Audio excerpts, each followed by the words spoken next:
लोग आवाज उठाएंगे इन्हें सिर्फ पढ़ाने को। दूसरी बात करता हूं मुस्कुराहट से। सबसे बड़ी चीज ईश्वर ने यदि दी है तो वो है मुस्कुराहट। किसी भी प्राणी को आपने शायद मुस्कुराते हुए नहीं देखा होगा मनुष्य के अलावा।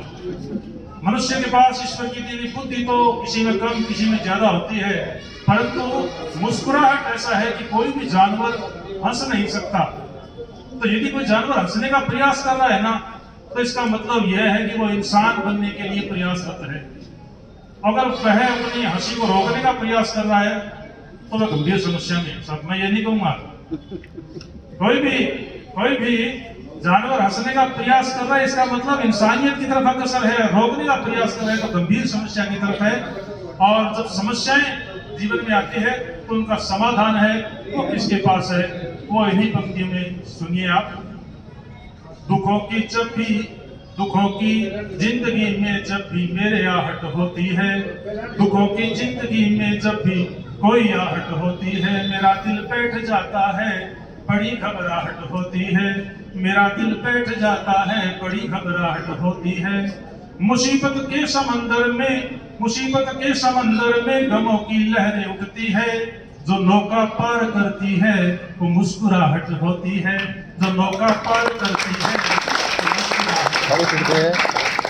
मुस्कुराहट है। तो बड़ी से बड़ी परेशानी से हम निजात पालेंगे।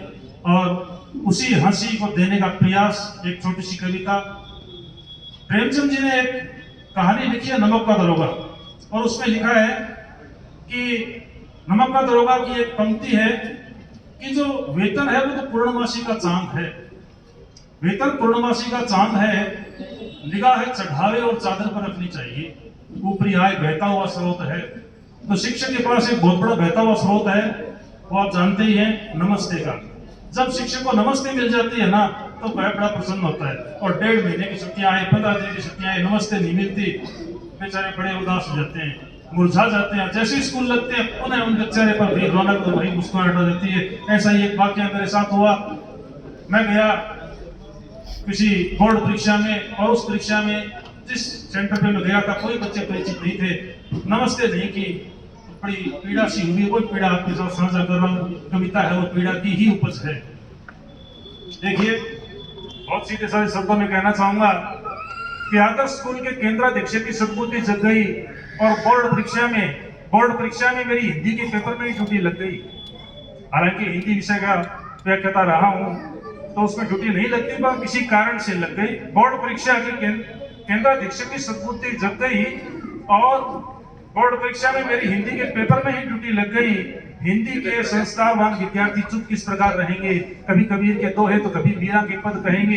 ये सोचकर मैं परीक्षा कक्ष को चला, थोड़ा डरा, थोड़ा घबराया, आखिर संभला।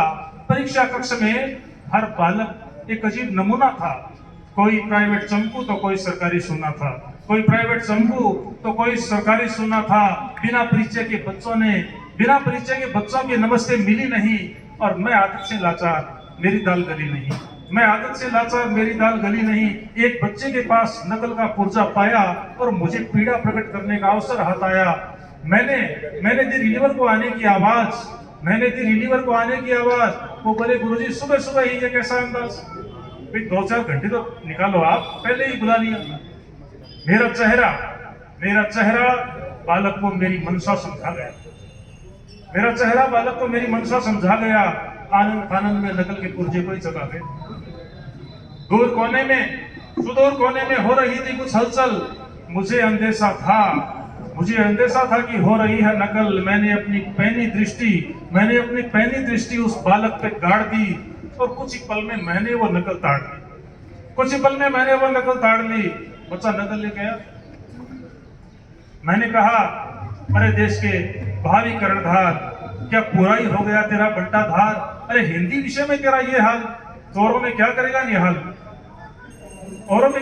निहाल? बच्चे ने कहा, गुरुजी उतावले पन्ने कर दिया था बेबस। जरूरत थी प्लास की, रख लिया पेशकश। मैं समझ गया तो उठपटांग काम करके आया है। अरे पेपर हिंदी का है और पासबुक विज्ञान की लाया है। अब बच्चे में श्रद्धा भाव फूट गया। नत नयन बालक ने आकर दंडवत प्रणाम किया, नत नयन बालक ने आकर दंडवत प्रणाम किया, और मैंने भी गाइड हाथ में लेकर उसे अभय प्रदान किया। गाइड हाथ में ले ली, सामने देखा तो आंखों में तारे लगे नाचने, सामने देखा तो आंखों में तारे लगे नाचने। बड़ी फ्लाइंग आ गई थी सेंटर को जांचने, बड़ी फ्लाइंग आ गई थी सेंटर को जांचने।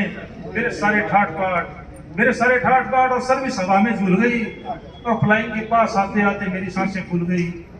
पीछा छुड़ाया मैंने ध्यान भंग भाव से, हालत पतली हो गई बचा पहचान के दाव से। उस दिन से मैंने अपनी समस्त अभिलाषा तोड़ दी, और पढ़ने वाले बच्चों से नमस्ते की आशा ही छोड़ दी, पढ़ने वाले बच्चों से नमस्ते की आशा ही छोड़ दी। बहुत बहुत धन्यवाद।